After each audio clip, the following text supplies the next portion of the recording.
BetOnline continues to be the world's most trusted betting platform and your number one source for online betting. From the earliest odds to in-game live betting, BetOnline provides you with all the action and the ability to watch the games as they happen. With the largest selection of odds on everything from football, the NBA, and college basketball, NHL to UFC. Head to BetOnline today, and don't forget the promo code Bleav, that's BLEAV, for your welcome bonus on your first deposit. BetOnline, the game starts here. Bleav in the Arizona Cardinals. Welcome to the Bleav in the Arizona Cardinals podcast, part of the Bleav Network, joined by former tight end and Super Bowl 33 participant Ed Smith. My name is Javon Adams. Be sure to subscribe, comment, rate, and follow this podcast and tell all of your Arizona Cardinals fans and friends to do the same. You can also watch us on Bleav TV around the country, in airports, and on YouTube. Read the top Bleav stories at si.com and follow us across all our Bleav socials. Bleav in the Arizona Cardinals. What is good, Ed Smith? A whole lot of stuff is good as we get closer to these holidays, except for how the Arizona Cardinals are playing. 3 in a row we've dropped, and we talked about it, you and I, Jay, how that 4-game winning streak a few weeks ago, it seems like an eternity since all was good here in the Valley. But, you know, we allowed Seattle to come in our house and go through our kitchen and take whatever they wanted. And, it was rough. It was rough. So speaking of coming to our kitchen, so the Cardinals ended up losing to the Seahawks 30-18. Do you still have any Thanksgiving leftovers in your kitchen? No, those are gone, man. They're gone? Yeah. Oh, yeah. We're over a week and some days after. Now, for me, I'm not a big turkey dude, so I get my turkey fill in on Thanksgiving Day and then the next day, and then I'm usually done with turkey after that. Anybody else can do whatever they want. Now, if it's leftover ham, stuffing, macaroni cheese, stuff like that, I'll nibble on that for a little bit, but it doesn't make it past the weekend. So we are now officially on to, well, as Belichick will say, we're on to Christmas. All right. So I asked that because, again, I had a little bit of Thanksgiving leftovers for dinner tonight. I had a little bit, some turkey that was out there. And some things, the macaroni and cheese was definitely gone. But leading up to Thanksgiving Day, so on the 24th, the Arizona Cardinals, they ended up playing the Seattle Seahawks, and that is when they lost 16-6, that is when they ended up that 4-game winning streak came to an end. Since then, there's been some bad things that's happening. Maybe somebody put raisins in a potato salad or did something that they wasn't supposed to do. They put fruit in the Jello, damn it. What's wrong with y'all? You don't know damn fruit in the Jello. So there's some things I want to ask you, but I mean, the overall question that I want to ask is, and then I put this a little bit lower in terms of on our list today, but since that game, so that game, the first game with the Seahawks, there have been 5 interceptions from Kyler Murray. There were 1 in that game, 2 against the Vikings, and then another 2 when it came to the second game against the Seattle Seahawks. I mean, is this one of those things where it's you always talk about regression to the mean? So if you and oftentimes for those who are listening, what that means, and correct me if I'm wrong, because you are a very learned man. If you're going to get 80% on the test, you get 5 in a row right, you might lose. You might get 5 in a row wrong, and then you might get 2 right here, 2 right there, 2 wrong there, that type of stuff. But it'll end up being 80% is what you're going to get, because that's what it was supposed to be. So just because you got 5 in a row right doesn't mean that all of a sudden you're on your way to a 90%. It could, but it doesn't necessarily mean that when it talks about regression to the mean, meaning whatever kind of like whatever will be in a lot of ways. Was what we saw the earlier part of the season where Kyler Murray was showing us some things, where he was doing some things with his feet, where he was staying with them in the pocket and being able to do what he needed to do to help the Cardinals to win, or at least be competitive in games. Is it now regression to the mean? You know what, Jay? I'm not sure exactly what to call it, but I think the coaching staff has no idea what to do with Kyler. And you have a tool. You ever go in your garage and you start looking through, I got tools all over the place. Yeah. I got stuff for this. I got stuff for that. I got big old jugs of nails and that I probably will never use in my entire life, but we keep those type of things. Yes. Then you go in and you got, oh, wow, I found a big old, it's nice. It's got all these ratchets and this and, and you ask yourself, it's like, wow, it's pretty. What am I going to do with that? I don't know. Well, I'll just figure it out as I go, go along. Right. It's almost like Kyler has all this ability and they, but he has some detractors. He, I don't know if you know this, but we have a short quarterback, So I will say this in terms of watching and paying attention to the broadcast.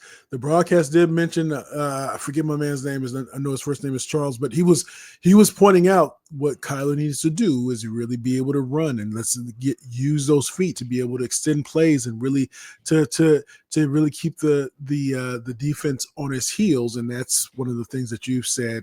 How many times have I said that, Jay? Yeah. I've said it 1,000 times if I said it one time. And then you look at the stats, Kyler had 3 rushes for 16 yards, and one of them was 14 yards. So that means he got 2 yards in his other fake scrambles or whatever they are.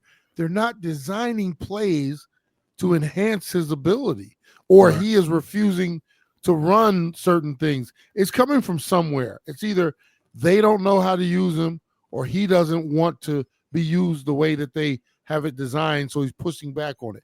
Kyler Murray is not, and I'll say this again, he is not a pocket quarterback. You can't drop him back, I don't care, 20 times, 30 times. You cannot drop him straight back and allow him just to stand in the pocket and look the field over. He can't see the field. We've seen that once again. He's just throwing the ball to an area because he thinks the receiver, and he might know the receiver is going to be there, but he has no idea what coverage is out there. Have they dropped the safety? Have they rolled the corner to that side?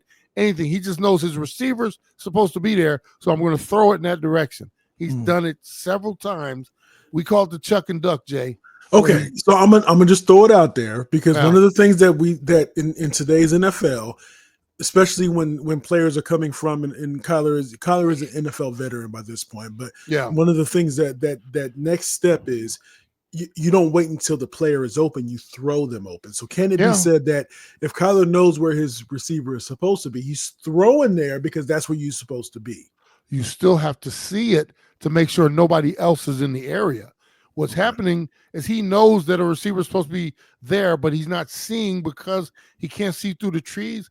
He's not seeing what else is out there. It's cool if you're throwing it on timing, because we see Tua do that all the time. He drops back, boom, that back foot hits, and he's get out of his hands, but he's seeing the field.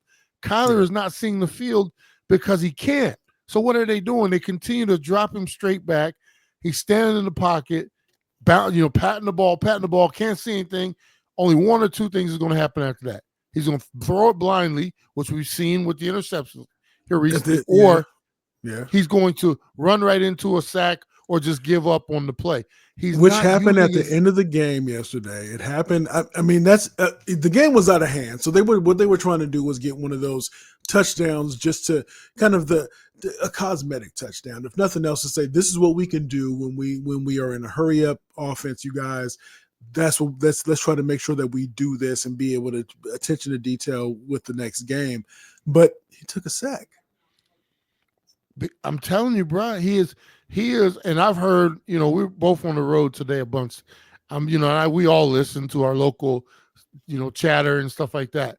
They're starting to actually doubt whether he is the quarterback for this organization because of what he's been showing lately.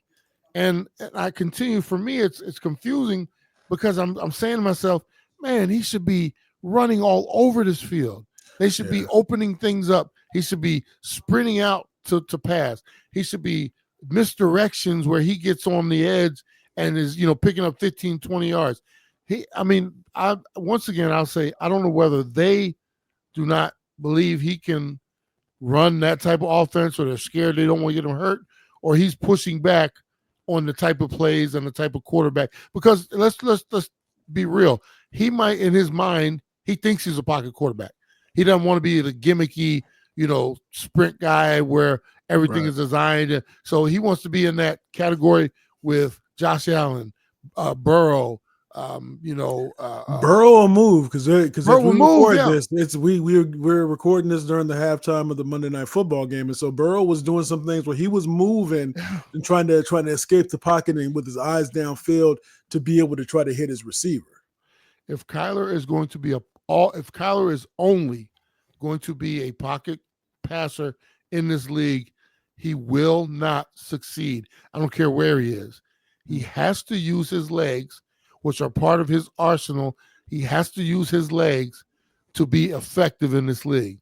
He's not going to be able to just drop back, look through everything, go through progressions. No, you got to get this dude on the move. And the longer it drags out where he's either pushing back or they're just not utilizing, it's going to get to a point where the question is going to be next, is he the right quarterback for the organization? Do we need to move on now and get something for him? You can't sign him to another contract if you're getting this kind of performance, and at some point you have to pull the plug on it. And it's sad because he has so much talent. If you just uncork it and turn him loose, and maybe that's on Petzing. Maybe Petzing just doesn't know how to incorporate him. So they continue to drop him back, and I'm not saying go to a college-style offense, but look what they did over in Baltimore. They've got to the point, and they've got the help of, Derrick Henry back there and stuff. But Lamar is constantly pulling out, taking run, and even when he's being pressured, he's utilizing the legs to get out of bad situations. Kyler has become, like I said, 3 rushes, Jay, in a game for Kyler Murray. Yeah. He should have that on the first drive sometime, let alone an entire game. It's not working. And when it doesn't work, because, if he's just in the pocket, he looks so average. And so he's not the guy that we signed up for. And, I hate to say it, but at some point, the coaches will take their jobs are on the line. With all the pats on the back because we got a couple extra wins above our expected 5.5 this year, but they're going to want to see results. And this was the year with everything going on in the NFC West. We should have taken advantage of this, and it's getting frustrating because week after week, and then also if he's not running the ball, somebody else should be running it, right? No, we got James Conner, 18 rushes. He got 90 yards. Okay. But then our total on the day was only 23 rushes. It's just this team and this coaching staff, it's got to figure out what's the word we use at the beginning of the year through the first 7 or 8 weeks. They have to figure out what their identity is, Jay, and stick with it. We know there are a Connor running team. There should also be a Murray running team. And then that opens up so much else. But they continue to lollygag on this, with this, I guess, faux offense, and it's just not going to do it. And you let Seattle come in here and pretty much just dominates you. And that was sad. That was a sad performance yesterday. And even Kyler was like, well, that one's on me. Yeah, it's on you. Who else could it be on, Kyler? Okay, so you said that. So Bleav in the Arizona Cardinals. He's Ed Smith. I'm Javon Adams. So yes, Kyler did say at the end of the game, yes, it's on me. So there's some blame to go around there. But at the end of the first quarter, it was 17-7 Cardinals. So we on the show 17-7 Seattle. So I'm sorry, 17-7 Seattle. Yes, please, thank you. And so what we said going into the preview game for the preview podcast for this game was that how long can the defense continue to kind of be stout in this way?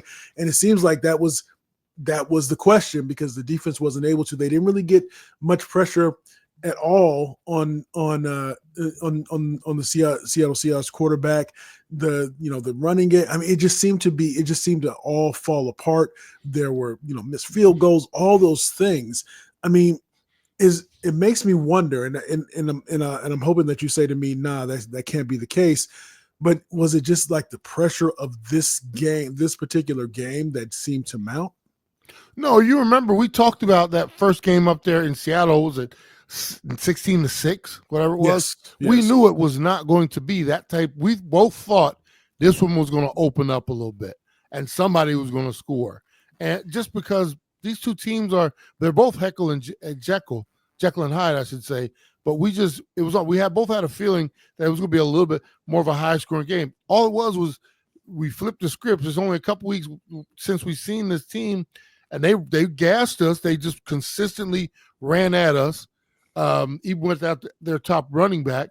They managed to run the ball for 176 yards. Man, and he was running the ball hard. And again, I can't run as fast as I used to be when I was like 16, 17. But there were times when he was running, and I was thinking, man, that's not super fast, but he's faster than me. But the point is that I don't know if they were thinking, well, Kenneth Walker III is out, so therefore we got this, or what happened, because he really put his stamp on the game.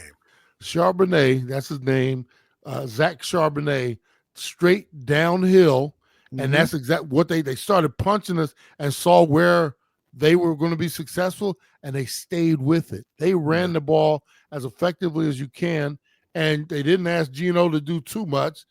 Geno, he actually threw the ball 30 times. He completed 24 of them. So what does that tell you, though, Jay? He was comfortable. Yeah. The run game made him comfortable.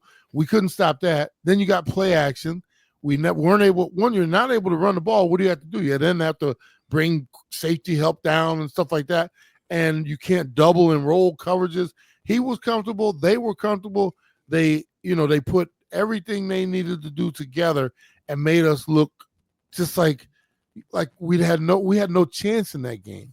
Right. And it's sad because we still were just that close. We win that game, we're right back up in first place. And this was at home. Now we fall 2 behind them. They got the tiebreaker as well. We might as well be 3 games behind them with only 4 to go. So that pretty much eliminates them. San Francisco wins. Yeah. And it's 2 ways to look at it, Jay. They're 6-7 now. Okay. At the beginning of the season, they were only supposed to win 5.5 was the mark. So they have gotten their 6th win. So if they get 7-8 and it's an 8-9 season, is it a success? When everybody thought you were only going to get 5.5, okay, yeah. But was it a success in terms of what your potential was? Right. No. And that's going to bleed into the offseason. And I'm telling you, Jay, there are going to be questions and concerns about one Kyler Murray. And the other thing, we know this, we can talk about it if you want to or not. Nationally, he was a hot topic today because once again, there was no success there. And early on, the slumped shoulders, the head down, you could tell he wasn't into it.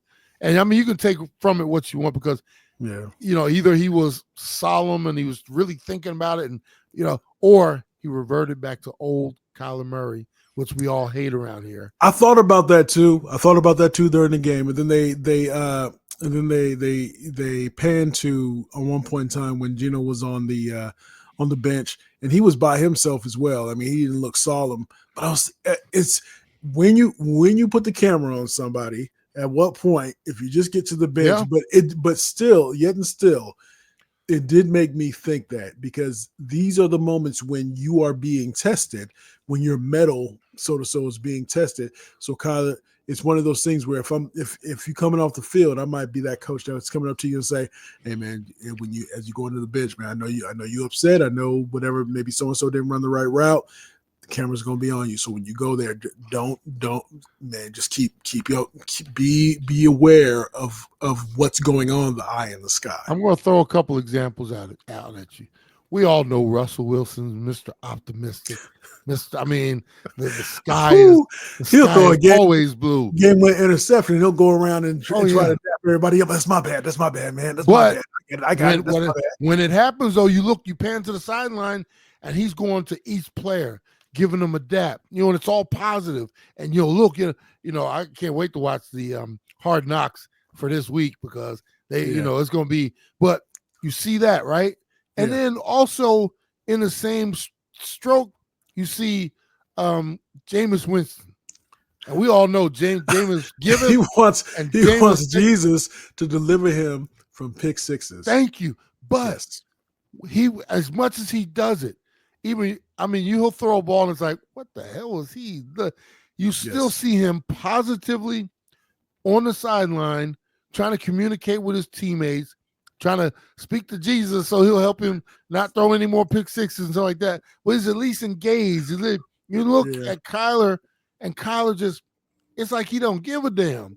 He's he's just in himself. And that, as your franchise quarterback, that's such a bad look. And we talked about, we haven't seen it yet. He's been good. And then the first chance he gets, there we go. And there are going to be more bad times than good, Jay, in life, in business, in football. And it's just not a good look. And it's just not what you want from your franchise quarterback at all. I mean, I'd like to see him up, going down, dapping guys up. Look, we're going to just fake it if you have to. But I don't know. I don't know if he can fake. He's one of those dudes that is so solemn and so in himself that he can't get to that point. And that's going to be something they're going to have to address, because when times are not good, I need more uplifting. I need Kyler, trying to rally the troops instead of basically woe is me again. And that was just a bad look altogether. And the fact that after the game, it's like, that was on me. I thought, yeah, it was on you. And at the same time, it was on the coaching staff too. They obviously do not know what to do with one Kyler Murray. And maybe they need, as talented as he is, Jay, they might want to start looking at, is there somebody out there that might want him? And what direction do we need to go if we're going to be successful here with a new quarterback? They have to start pondering that. Because you can't go into the offseason, you don't think about it. Next, 2025 season is here, and you're dealing with the same issues, the same Kyler Murray, and you either need to make a change to figure out what we're going to do, or if you continue to do the same thing, we'll be doing this same type of podcast next year.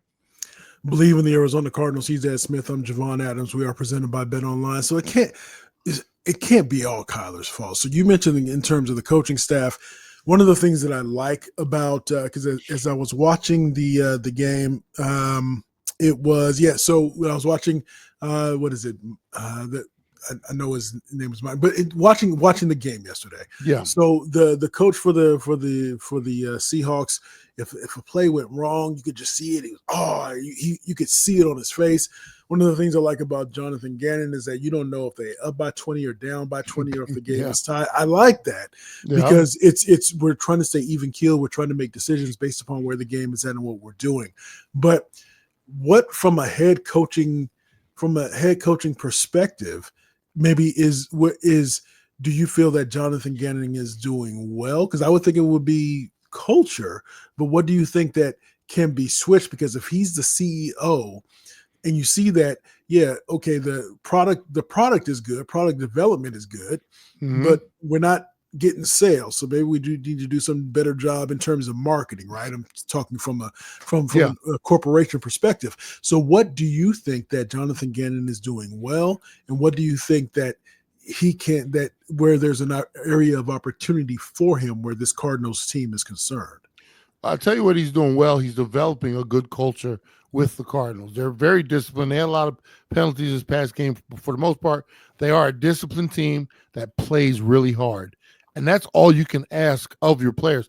Then you have to match up talent versus talent. Sometimes we're just overmatched. We all know that, depending on who we're playing. But you see these guys out there giving their all. The one suggestion I would have, Jay, is Gannon is seriously going to have to look at Petzing. Is he the guy for this offensive coordinator? It's got to be one or the other. Either Kyler's not giving it to me and Petzing is putting together a great game plan. We just have to figure out how to get more out of him. Or, Petzing, are you the man to be leading this offensive unit? If he's not, then you have to go for you. And hey, Jay, we've all had business decisions to make where you have somebody that you like. You brought them along with you. Decisions sometimes too. Yeah, and you got at some point you got to say, "Hey, man, we need." It's not always the players that have to. Hey, we need to talk and bring your playbook. And if it's not gelling, if he really believes in Petzing, then there's a quarterback issue. If he doesn't believe in Petzing, and he knows what he could get out of Kyler, but we're just not getting out of him, but we got a problem with our OC. So we might have to make a difficult decision. Now it's his decision. Obviously, as a head coach, you're going down with the ship, period. We all know. Yes. Well, you're not winning the games. Before you know it, you're being let go. And, hey, Petzing, we're going to bump you up to, interim head coach. So you have to have the stones to make those tough calls and tough decisions. And maybe after the season is over, they go back to the drawing board and they look and Gannon, because I really, truly think he is a good head coach. Not great, but he's good. I think he rallies the troops. I think he puts together a good product. We're just inferior in some certain, parts as far as the talent. So obviously GM, we're going to have to go out there and, put more stuff in the refrigerator because I need more ingredients. But I have to take a look at Petzing. If he's leading this offense and we're not getting as much out of it as we should, it's got to be somewhere. There's an issue somewhere. Yeah. And if it's not quarterback, it's my OC. Because you got talent out there. You got Marvin Harrison, who we're shaking our head at like, golly. Yeah, I mean, there were a couple times in the game yesterday where I was thinking, man, you got to turn the other way around. You can't try to, if you know you're going to get an over the shoulder catch, you can't try to do a basket catch. You get up and go and grab. That's coaching. And again, bro. I'm just thinking that I'm looking at it as a guy on the outside looking in, thinking that something is not right there. He is, as dynamic as he looked at Ohio State, you're looking at him now, you're like, that was a number one pick? He looks confused and overmatched out there sometimes. I thought he was a Ritz Cracker when he was at Ohio State. That's a Ritz Cracker. That's a regular cracker. But that tells you something, though. The product is not looking good. Yeah. But meanwhile, you do have, did you know this, Jay? Wait a minute. Did you know all the catches, all the things I know where you going, that Trey has done? Man, he still does not have a touchdown. Crazy. With 70, like almost 80 catches. Crazy. And all the red zone. And when I heard that on the broadcast yesterday, I did a double take like, what, huh? Yeah. All the catches he has and all the dynamic, he's our dude. As far, and he doesn't have a touchdown yet. Right. That means something is wrong there. So the more you look at it, you got to start at some point. And at some point, fingers do have to be pointed at someone. Right. If everything's good and everything's rosy, then just keep rolling. If there's an issue, the issue is somewhere in this building. I got a feeling. I got a feeling, brothers. Hey, somebody's trying to sneak my fret. And it ain't gonna be, right? Something is going on up in here. Oh, man. Somebody's responsible. Yes. We got to start looking because we have too many weapons. Connor, Marvin Harrison, Trey McBride. Kyle Murray.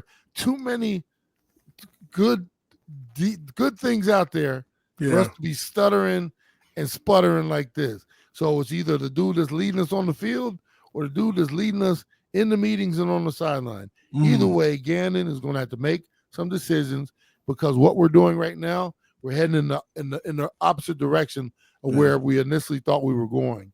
And, it's sad to say because and you never like you think about somebody losing their job. But for this organization, if you want the same thing, keep the same people doing the same thing. At some point, we're going to have to figure out where the problem is, and that's up to Gannon and Ossenfort. They're going to have some conversations and make some decisions to figure out where they're going with this. All right. So as we get ready to head out of here, the question I'm going to ask is that the keeping your mind is, was it too much too soon? Too much too soon. So with what four games left, they got the Patriots coming in. They go to the Panthers, which can be tricky because they almost beat the Eagles, and almost beat the Kansas City Chiefs. And then we have the Rams coming in and then going to the San Francisco 49ers as well. But so out of those four, can the Cardinals put another 4-game winning streak together? And as you contemplate that, was it just too much too soon to build it up? Because it would have been, it may have been one of those easier things to swallow if it was you win 2, you lose one, you win one, you lose one, you win two, you lose one, as opposed to you win four and your hopes get all up. So what do you have to say? Well, my glass is half full, but I always remind people how close you are. We'll say there's many a slip between the cup and the lip. Mm-hmm. And for me, we went on that little, you got to look at who you're beating, when you beat them. You have to look at the circumstances, the ones you lost that you should have won, the ones you won that you should have lost.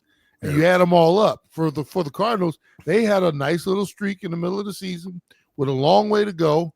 And potentially, this division in hand, and they showed us who they were. There's no shame in that. This team is like, this team, talent-wise, is inferior. I don't care what anybody says. I don't care if is inferior to most of the teams they play. If you took our roster, matched it up against theirs, the Rams, their defensive line. You got guys that you say Rams, their name. Now, I'm not a Rams fan, but my son can name every the Rams. Like with us, it's like Zaven Collins. Our talent level is not up to snuff with most other organizations. So right off the bat, we're playing at a deficit. And then, coaching wise, we're just not there yet. You match up against McVay, Shanahan, and the new coach up there in Seattle. So we're playing at a deficit in so many different areas. The fact that we're 6-7 had a chance to, at this point, if we were 8-5, golly, the possibilities, but we're just not there, Jay. This team is not talented enough to just go out, throw it out there, and win. All things have to be clicking. And right now, there's not enough clicking at the same time. The defense, you can tell they're starting to get a little tired. And what's going to happen as these weeks go by, they start giving up. After you gave up what the Seattle just did to them, man, them dudes, I bet there's a whole lot of dudes sitting in the cold tubs and trying to get unsore. And then you got New England coming in here. So that, it's just one of those things where we just, too many things stacked against us. As far as we had a chance, I think that chance is gone. I think, we have to play this one out, obviously, and they seriously have to start thinking about the future. Who is the future in this organization? And they got to go out and get some talent. You got to spend some money, free agent wise. It's all nice and cool when you go out and draft guys, and you got to go out and spend some money in free agency and get some big time names. I'm not saying a bunch of them, but at least go get a top flight corner, go get a beast in the middle of the defense. You might have to go spend some money on a left tackle, stuff like that. Until we do that, it's going to be the same old thing, and it's just a little. It's sad because they want to do the right thing. They just, like I said, it seems like they always do the opposite of what they're supposed to do. They won't spend any money in free agency. They got the offensive coordinator, nice guy. I just don't think he's unlocking all of the boxes that come with Kyler Murray. And we'll see if they're bold enough to make some decisions moving forward. But at this point, 6-7, you can hope. This looks like to me, Jay. 2-2. Can they get to? They can get 2-2. Yeah, they can definitely do that. I think that's the goal. I mean, I think the way the Rams are playing right now, and then you have to go to San Fran. That looks like let's hope we get to 8 wins and call it a wrap. But we'll see. I think San Fran comes here. I think I was okay. wrong. San Fran comes. Okay, San Fran comes here. We go to the Rams. Yeah, gotcha. Yeah, I mean, you saw what the Rams just did to Buffalo. That was you have to. Can you go blow for blow? In terms of just what is it? Stand in the phone booth, that old boxing analogy. Oh you just stand in the phone booth and you just boom, and you just throwing those uppercuts. Yeah, that's something to keep an eye on. We got the Rams at the right time earlier this year. They were beat up. Everybody was out. We called them at the right time, and they're going to be looking for some get back. So, right now 2-2 for me would be you can't lose in New England. You got to go over and get this one in Carolina. You got to get that Carolina one, yeah, for sure. Yeah. So he's the one and only Ed Smith. I am Javon Adams. This is Bleav in the Arizona Cardinals. Make sure you tell a friend about what we have going on here. As always, we are presented by Bet Online. We do this thing twice a week. So the first podcast of the week, we are always looking back on the game that was, and then the second podcast, we are looking ahead to the upcoming opponent. So until next time, as we always like to say around this time, you can and